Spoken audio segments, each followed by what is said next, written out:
વડોદરા મહાનગરપાલિકાની જન્મ મરણ અને લગ્નની નોંધણી માટે કચેરી નવાપુરા વિસ્તારમાં આવેલ કેવડાબાગની સામે સરદાર માર્કેટની બિલ્ડિંગમાં આવેલ હતી। આ કચેરીની ઇમારત ઘણા સમયથી જર્જરિત હાલતમાં હોવાથી આ કચેરીને નવા સ્થળ પર સ્થળાંતર કરવાનો નિર્ણય વડોદરા મહાનગરપાલિકાનો લીધેલ છે। જન્મ મરણ અને લગ્નની નોંધણી માટે નવી કચેરી માંજલપુર સ્પોર્ટ કોમ્પ્લેક્સ ખાતે સત્યનારાયણની કથા કરી કાર્યરત કરવામાં આવશે। છેલ્લા કેટલાય સમયથી વડોદરાના મધ્યમાં આવેલ જન્મ મરણ અને લગ્ન નોંધણીની કચેરી અન્ય સ્થળે ખસેડવાની વાત કોર્પોરેશન દ્વારા કરવામાં આવી હતી।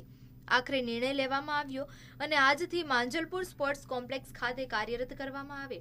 ત્યારે આ બાબતે કેટલી વાર સ્થાનિક કોંગ્રેસ કોર્પોરેટર દ્વારા માંગણી કરવામાં આવી છે કે શહેરના મધ્યમાં રાખવામાં આવે જેથી નાગરિકોને મુશ્કેલી ન સર્જાય, છતાં આખરે તે શહેરના છેવાડે માંજલપુરમાં લઈ જવામાં આવતા લોકોમાં છુપો રોષ જોવા મળી રહ્યો છે।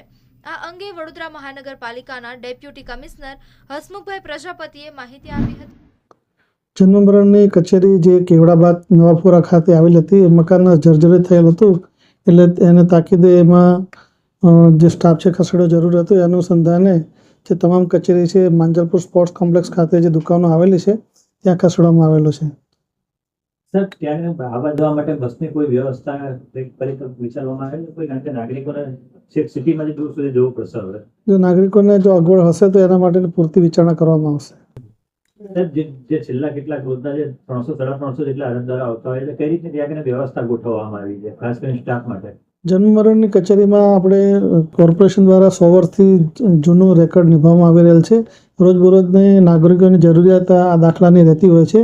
જન્મ મરણની નોંધણી વત્તા લગ્નની નોંધણી પર કામગીરી આ કચેરી દ્વારા કરવામાં આવે છે, એટલે આ જે કચેરી ખસેડી છે એનાથી લોકોને એનાથી ફાયદો થનાર છે।